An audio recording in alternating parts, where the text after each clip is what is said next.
What's going on, everybody, and welcome back to another book haul video on the King Crusoe YouTube channel. This month, we're covering everything that I got in October, and actually none of the books that I'm going to be showing here I actually purchased for myself. In October was my birthday, and, well, let's just call this the birthday book haul because every single book that I got was from other people as gifts for my birthday, which I already did a little special thing for some of them, but this is going to be the public version of that with less unwrapping and more actually showing off the books to the camera. So there's going to be a lot of stuff in this video. People who've been following my channel for a while know that my combined April and May book haul for this year was actually rather large. This is definitely the second largest one. It's second only to that combined April and May book haul, and bigger than any of the other hauls I've had thus far. Potentially bigger than any of the ones that I'm going to have in the future at this point in time. But that's not stuff that we really need to get into. But I just want to mention right now at the beginning of the video again, thank you to everybody who did give me gifts. I'm going to be thanking each person individually with the item that they gifted me. So I'll be thanking you all individually, and also just going to say in the order that I'm going to be displaying these items, I'm going to be showing off all of the books that I acquired this month in alphabetical order of author. So no favoritism in terms of who gifted me what or what I'm most excited for or anything like that, just the author to make it the easiest for me to decide what order to show stuff in, because normally I show stuff in whatever order I feel like makes sense in my head. So this one's going to be a little bit different. And with all of that being said, let's go ahead and start off with item number one, being a set of 5 books, actually, not just a single one. That being The Ender Saga by Orson Scott Card. This is comprised of the first 5 books, or maybe the only 5 books of the Ender Saga, depending on how you consider it, because I guess there's also a second series called the Shadow Saga or the Shadow series, depending on how people think of those. That is also made up of 5 or 6 books, and then there's alongside the 5 Ender books and the 5 Shadow books, at least the 5 in each series that are regarded as being in those series, there is a final book that I think is actually releasing either very soon or right before this book haul video actually comes out, called The Last Shadow, which some people consider to be the 6th in the Ender Saga, some consider to be the 6th in the Shadow Saga,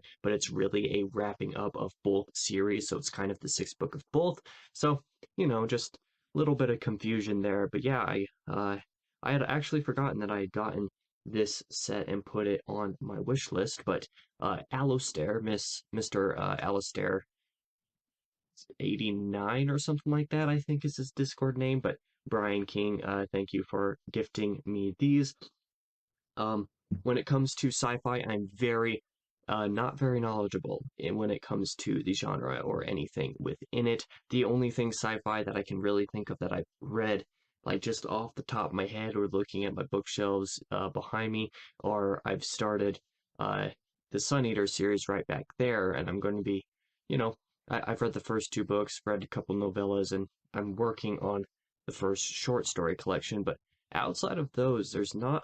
Oh, and then I read Dune earlier this year, but outside of those, and then The Martian and Artemis, there's only a handful of sci-fi that I've actually read, and since Ender's Game itself, as the first book in the series, is regarded as one of the best or one of the greatest sci-fi novels of all time, I figure it would finally be time for me to actually, get into something a little bit more traditional in terms of sci-fi and maybe become a little bit more familiar. I think it'd be fun to go through the entire series.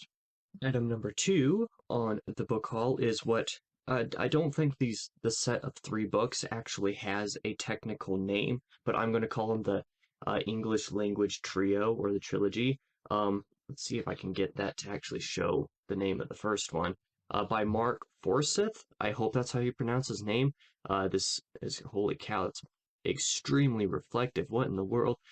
Let's see if I can find it somewhat decent angle. I'll just do this and call that good.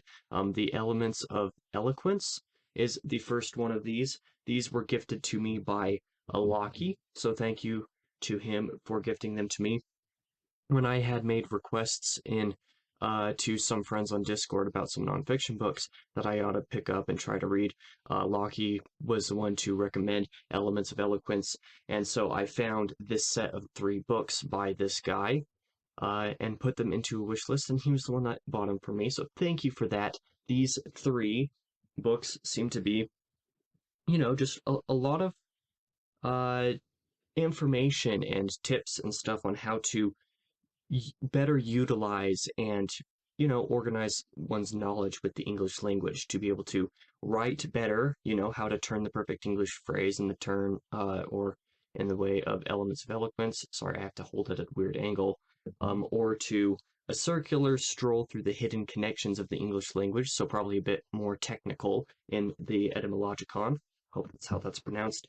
And then a day's jaunt through the lost words of the English language, so sort of like a thesaurus, but with a lot of weird, old, forgotten, more archaic words. And I read like little tiny bits and pieces on random pages of all 3 of these books, and I got like super excited. I was like, oh my goodness, this is going to be my jam, because I hate school, and I did not like English class very much because it just wasn't an enjoyable class to be in, but I am definitely an English nerd. It's part of the reason why I write, and this comes from just an ingrained knowledge that I have of the English language and a way that I'm able to pick stuff up easily. So, you know, but of course I'm not an expert, far from, but I feel like going through these 3 books and especially using them in my own writing, like utilizing some of the tips and whatnot that I can find in them in my own writing would be very useful for me and, just in getting more knowledgeable and being more proficient. Item number 3 is actually one that I had not expected to get because I'd completely forgotten I added it to my list, is Lord of the Flies by William Golding. This was gifted from Lisa, or Rumo, as people would know her in Discord. This is one that I feel like it has a little bit more of a mixed reception amongst general audiences, but I think a lot of that is because Lord of the Flies is a very common book for kids to be forced to read in high school, or I guess in some cases even middle school English classes. Surprise, and this was one that multiple of my brothers had to read in their high school, but when I got to high school, I guess I missed this one. It wasn't actually required reading for any of the English courses that I took. It probably just phased out or was required by an older teacher that retired, or not entirely sure, but it's one that I missed. And even though one of my brothers really hated it, my mother uh, regards this very not highly, but I think that's more because of concept. I don't know if she's actually ever read it. I have no clue. This is one that I feel like I kind of have to read at one point or another in my life to just, be able to know what it is and what there is in it. I know general concepts of it. I've been spoiled on certain aspects of it that I don't mind being spoiled on. It's just a thing that's like, well, if I'm going through and reading a whole bunch of stuff, including classics, this is one I feel like I'm obligating myself to read at one point or another, just because I feel like I need to, whether or not I like it.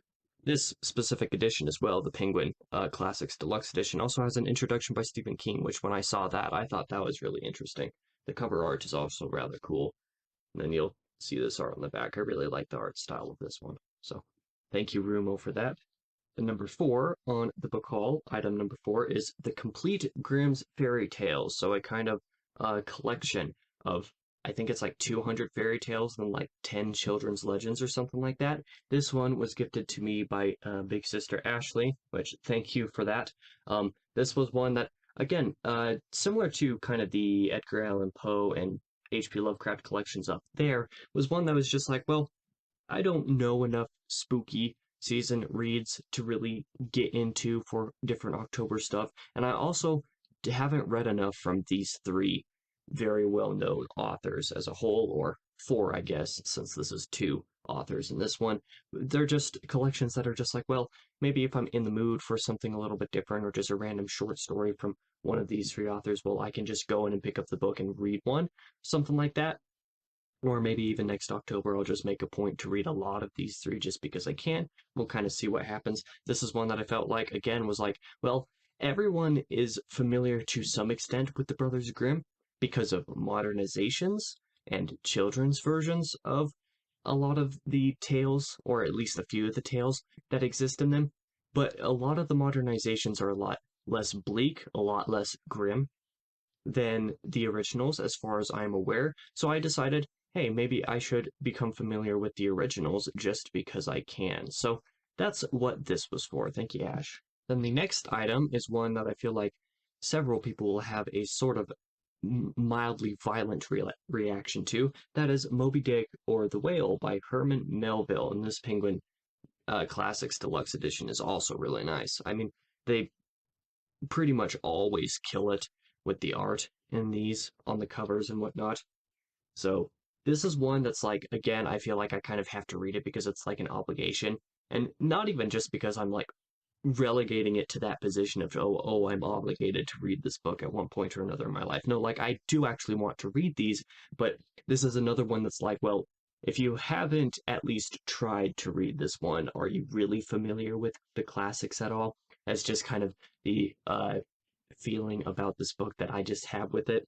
It's one that a lot of people are like, at least a lot of people who read through the whole thing are like, well, the beginning is amazing, the end is amazing, the middle with all the whale stuff sucks. And I'm just like, okay, well, if I go into it expecting that, sure, I can, go in and have an idea of what I'm getting myself into. But it's one that's just like many people, despite how bad or boring or slow the middle sections can be, have put this as like one of the best or one of their favorite books of all time just because of how good the beginning and end are and how thematically relevant everything is, especially for religious people. The way that it explores certain concepts. So either way, I'm very excited to get to this at one point or another in my life. Definitely a thick boy, but we'll see when I'm able to get to it. Thank you to Patrick, the maniac, I'll call him the maniac who gifted me this one because Patrick is a weirdo and he loved everything about this book, but he was also the one who loves Gravity's Rainbow and pretty much every other weird book you've ever heard of in the world. So thank you to Patrick for gifting me this one. I'll be sure to never read this just to get on your nerves. Next up, we actually have two books in a row by the same author gifted to me by the same person. So let's just start off with the first of these being Boy's Life by Robert McCammon, gifted to me by Reen. Thank you to Reen for gifting me this.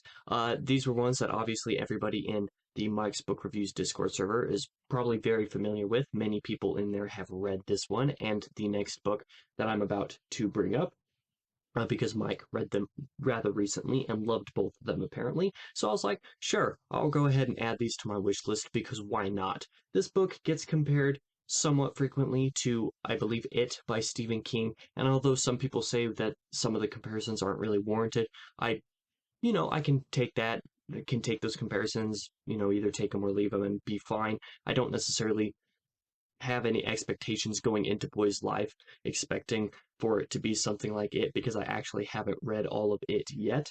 But it is a book that, I don't know, probably around the time when I do get around to reading It by Stephen King, I will probably end up reading Boy's Life by Robert McCammon at some point, at a relatively similar time period, just for the sake of, seeing what the comparisons are about, but also because it just seems right to do something like that. I don't exactly know why, but yeah, I'm slightly sad that this was the only version of the book that I could actually find on Amazon to be able to include on my wish list. If I had been able to get the floppy trade paperback version of the book that was like the more sky blue esque that with the bike on it, that cover was really cool. So I'm sad that I couldn't get an edition with that cover, but hey, this one's cool enough, especially the quality of it. If you felt this type of cover, it's the same type of quality, the same type of however you want to, I'm not exactly sure of the term, but the same type of finish, I guess, as the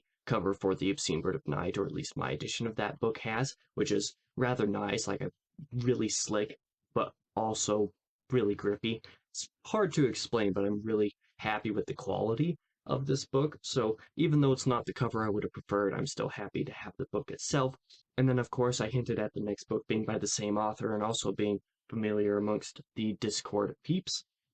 That would be Swan Song by Robert McCammon, and this copy is somewhat strange. I've not often seen books that are this, not thin, because that's not the right word, this lack of width that are still this tall, so I found that rather strange. This is the book that is compared to The Stand by Stephen King, which is another one that I also haven't read yet, but this one seems to be a little bit more um popular in some sense than Boy's Life is, just because Boy's Life is compared to it a lot, where a lot of people I feel like still like it better than Boy's Life, even though Boy's Life was good. This is one where I think just as many people enjoyed Swan Song or think Swan Song is better than The Stand, as there are people who think that The Stand is better than Swan Song. So that I find rather interesting. Probably same deal as it in Boy's Life.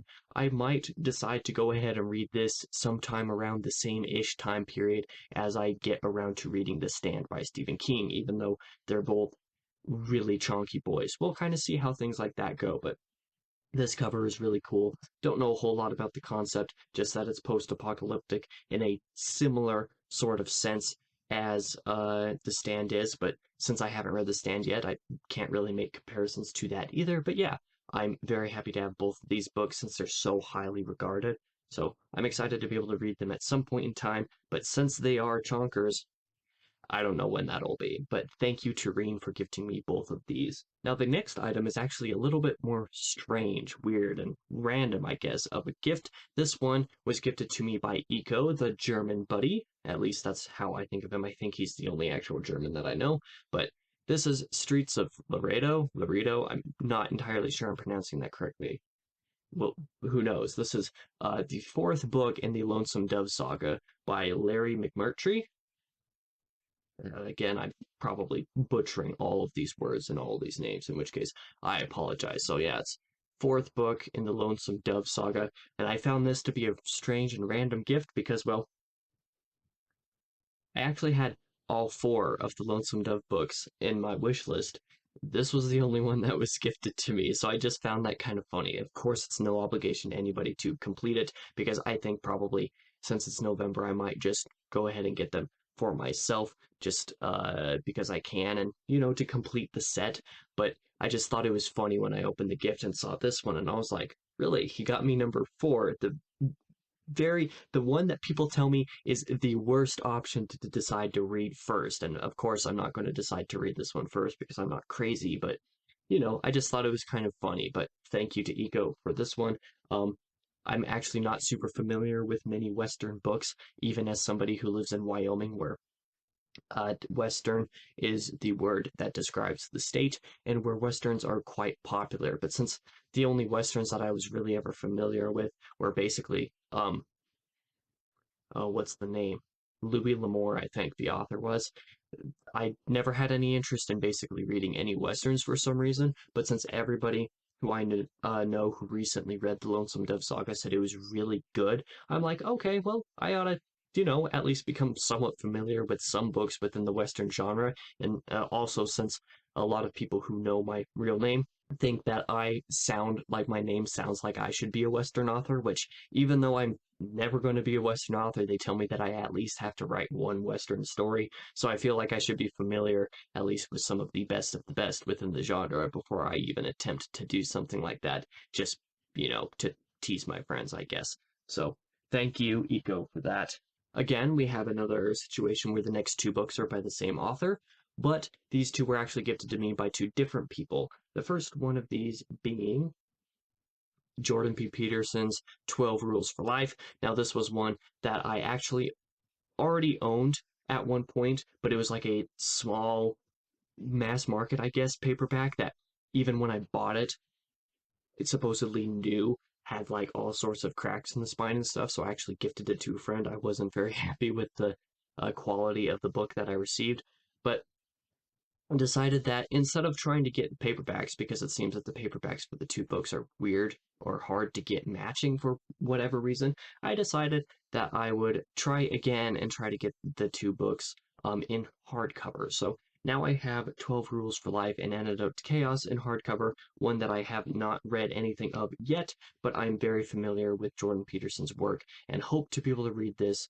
very soon, or at least start reading it and go through the rules, individually over time as I have time to fit one in, especially since as somebody who's been trying to improve my life recently and have improved my life in many ways recently, feel like it would be very useful to get into something like this. So thank you to Allie for gifting me this book.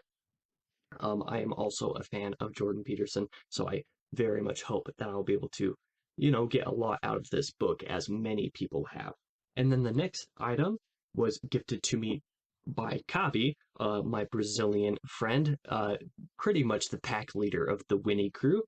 Thank you for gifting me Maps of Meaning, the much more complex Jordan B. Peterson book. And when I say complex, I seriously mean complex. It's one that I'm pretty sure he was working on for decades out of his life. And when it comes to the way that he's described the book, and when he's done like lecture series on it, it's like it's a very long, dense, complex read. And when you read just some of the titles and headings of chapters and whatnot in this thing, you're just like, okay, yeah, this is going to be a heavy one. And I have no doubt that that's what it's going to be. So no idea how or when or what setting I'm ever going to read Maps of Meaning, the architecture of belief, but it's one that I'm very intrigued by and interested in spite of and because of its complexity. But yeah, thank you to Copy for gifting me this. I'm looking very much forward to being able to actually get into reading some of Peterson's work, since I've already watched tons of his podcasts and stuff like that. So thank you for that. Next up, we have something a little bit different and slightly more historical and anciently historical, being Plutarch's or Plutarch's. I'm not actually sure which one of those is proper pronunciation. Fall of the Roman Republic, which seems like it is comprised of a few of Plutarch's lives, or however those stories are called, covering a few different people within the Roman Republic, including Caesar himself.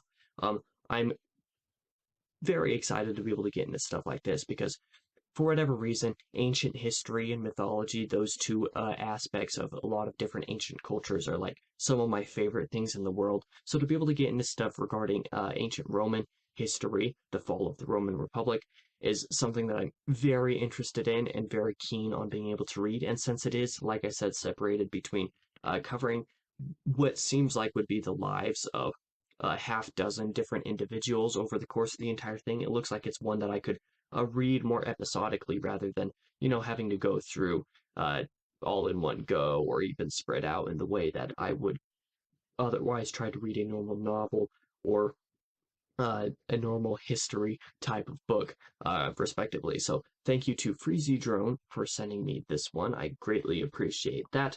I'm always keen on reading about history, so thank you for that one. Next up, we have a little bit more of a controversial set of books. This originally came in a box set, but the actual box for the books was in very poor condition, so I threw that out. But these are The Fountainhead and Atlas Shrugged by Ayn Rand. A little bit more of a controversial figure and controversial author. Tokyo's note simply said, "Happy birthday, kiddo." Thank you, Tokyo, for gifting me this. Actually came rather as a surprise. It was a gift that I was not expecting to receive. It was one that came along with Eco's and I believe Freezy's after when I actually had my birthday, and I was, expecting for Eco's and Freezy's to come a little bit later. So I was like, okay, well, that's fine. But then Tokyo's came as well, and I was like, oh, well, that's a surprise. I actually wasn't expecting that. But thank you for gifting me these books. These are books that they're kind of like bucket list items for me, because whether or not I actually enjoy them, they're things that are just like, well, I'd love to get into a little bit more, a little bit more depth into novels that really exemplify Ayn Rand's philosophy, because her philosophy is both controversial but also rather popular is not the word that I'm thinking of. It's rather well known to some extent, and I guess part of the reason why her philosophy is well known or iconic is because of the controversy of her works. But yeah, there are books that I feel like people who've read them either absolutely hated them because they were super long and boring and slow, or think that they're super underrated and think that the controversy is unwarranted, somewhere along those lines. And then you have a bunch of people who haven't read and probably will never read them because they disagree with Ayn Rand politically and therefore don't want to, ever actually read her books. And regardless of where you're at on that scale of individual, doesn't really matter to me. I'm just excited to be able to get to these at one point in time, especially since I played BioShock for the first time a few years ago, which takes a lot of reference and inspiration uh, from Atlas Shrugged specifically as a novel, and I loved that game. So to be able to read the book that really inspired a lot of aspects of the game is something that just, really excites me a lot, even though it's a very big book. You'll see it's quite chunky by itself, and that the font is absolutely tiny in this copy, and there's still like well over 1,000 pages in it. So it's a big book, but I'm excited to be able to read these at one point in time. Just like I said, as kind of bucket list items. Then the next item up on the docket is another gift from Patrick. Sorry, your gifts had to be split so far apart. It's just kind of the way that things go, given the way that I organize this list, like I said, in alphabetical order. This is another set of books, but these are historical fiction, being the Civil War trilogy. So obviously, historical fiction novels regarding the Civil War, which, like I kind of said earlier when I was talking about Fall of the Roman Republic, I really love reading history and stuff like that. And historical fiction usually is pretty much no different because historical fiction is just, fiction set within historical circumstances. And since I love history in and of itself so much, reading novels set within historical time periods is something that I'm really generally a really big fan of. So to be able to read a few books that center around the Civil War, and specifically like The Killer Angels centers around the battles of Gettysburg, Last Full Measure covers the couple years afterwards. It's like a set of books that's like, I don't know when I'll be able to get to them, but I'm very keen on being able to read them at some point in time because, like I said, I love history, I love historical fiction, and the Civil War is actually a historical period that I don't know that much about compared to, say, like the Revolutionary War, which I know a fair amount about because of AP. AP. It's not history. It's AP American Government that I took in my senior year of high school, where we read a few different um, historical novels and actual historical, primary source books about the Revolutionary War and whatnot that I really enjoyed. One of those books being 1776, which I feel like a lot of people don't like for some reason, but I rather enjoyed that. And then, I'm not like super into politics, but I follow politics a lot closer than I really should. And a lot of that is actually because of AP American Government, where I learned, a lot about the founding and stuff like that, which I really enjoyed doing. The Civil War, comparatively, is not a period of time that I really know that much about, surprisingly enough. So being able to read this trilogy would actually be, super big interest for me since I don't know as much as I want to know about the Civil War. So thank you to Patrick for gifting me these. Then next up, we have item number 13 in the book haul being, or sorry, the Civil War trilogy was item number 13. I miscounted. Item number 14 in the book haul is another gift from Allie. Thank you to Allie for God's Battalions, The Case for the Crusades by Rodney Stark. This is one that, again, I mentioned earlier about me inquiring some Discord friends about nonfiction books that I should pick up. This was one that I believe Celine actually recommended to me. She would be the one that you know in Discord as CJ or CJ. I'm actually not entirely sure how she likes the name to be pronounced, spelled Sijay. So thank you to Celine for recommending this and Allie for gifting it to me. It's another one of those historical type of books, but a little bit more of a critique, the case for the Crusades, an analysis of one of those historical or, sets of historical events. So I'm excited to read this just because, it's one that I think I just like to know about, and reading analyses on stuff like this seems like it'd be fun. And since I've heard this one's actually really good, I'll be excited to read it at some point. And it's a fairly brief book, actually. It's only like, oh goodness, it's actually only like 230 pages, 250 pages before the bibliography. So that's actually rather brief. So this is one that I'll get to at some point, maybe soonish if I, start fitting in, or if I try to start fitting in nonfiction books into my schedule more frequently. So thank you for this. We're coming up on the end here, only a couple items left. Let's get into the second to last item, being Leo Tolstoy's The Death of Ivan Ilyich and Other Stories.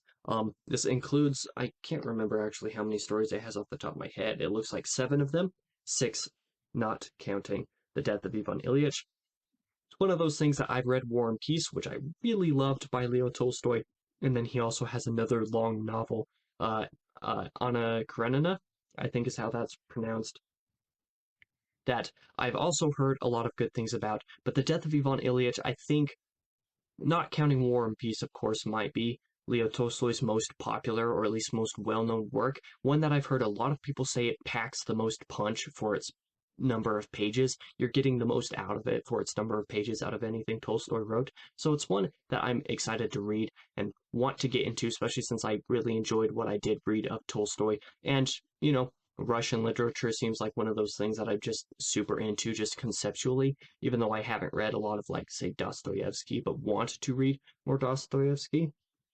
Tolstoy is another one that I want to be able to read a little bit more of. So thank you to Blockhead Lorenzo for gifting me this book. Don't see you around very much, so sorry to not, see you as often as I would like to in the Discord, but thank you for gifting me this regardless. I really appreciate that. And then finally, the final item on this list, I guess to some sense we can say we saved the most based for last, but even that's debatable given how based some of the items in this book haul were. This is the Aeneid by Virgil, translated by Robert Fagles. Now, my versions of the Iliad and Odyssey right over there weren't actually the Robert Fagles translated versions, even though I know that Robert Fagles is the most popular version. It's just that Peter Green, my translator for the Iliad and Odyssey, doesn't have a translation for the Aeneid, unfortunately. So I figured that, I still want to read it at some point in time, but I figured if I was going to do it, I might as well pick up the Penguin Classics Deluxe Edition since I've kind of been halfway collecting several of those. You actually can't see them, but you can sort of see them. Right down there, there's a row of several of my Penguin Deluxe Classic Editions, including, 2 or 3 new ones besides this that I got in this book haul itself. Another epic poem that I hope to be able to read at some point in time. I was originally thinking that I might be able to get to this as soon as December, but it's looking like maybe I won't. I'm not entirely sure, so don't count on me being able to do that. But compared to the Iliad and Odyssey having 24 books each, where each of those 24 books is relatively short, the Aeneid is a little bit different, where it's about the same length, but it's got 12 books, and each of those 12 books approaches like 1,000 lines compared to more like an average of 400 to 500. Like, holy cow, that's insane. But, it's just another epic poem that I want to be able to get to, especially since I've gotten through the Iliad and almost done with the Odyssey at the time of recording and loved both of them, all that I've read so far. So thank you to Celine for gifting me this one. I already mentioned Celine for recommending God's Battalions, the other book that Allie gifted me. Thank you to Celine for gifting me this one. You are indeed a very based individual. And wow, after 38 minutes of recording, hopefully it's not nearly that long in post-edit. Hopefully it's only upwards of a half hour, but I'm guessing it's going to be a lot more than that. We'll see. We finally come to the end of the birthday book haul. Once again, thank you to everybody who gifted me anything this month. I was not expecting this much, and you did not have to do that. Like, not only was I not expecting this much, it kind of got crazy. After the first 5 or 6 gifts, both me and the rest of my family were like, holy cow, how many more are you going to get? Especially since my mom actually wrapped most of these items. Yeah, there was a lot of them, and I just found it kind of crazy. So, I got some other stuff for my birthday aside from just books, but this is a channel revolving mostly around books, especially a book haul, so I'm not going to talk about any of the other stuff, but thank you to everybody who gifted me something. Again, you did not have to do it. Very appreciative of it, especially since I've really slowed down on the book acquiring myself and don't know how much more I'm going to be doing over the coming year, because a lot of the books that I am interested in one way or another of reading at some point in my life, I already own and have on the shelves back there or on one of the shelves over there. So thank you for everybody gifting me one. I just think it's so insane that so many of you guys, I can call so many of you guys on Discord friends, especially who are willing to spend real money on me. Thank you again. This is the end of this video. Stick around for Monday for my October reading wrap up and November TBR. That video covers quite a bit because I did a lot of reading in October. To some extent, I kind of regret it, but yeah, stick around for Monday for that video. I'll see you guys in the next video. Thank you guys so much.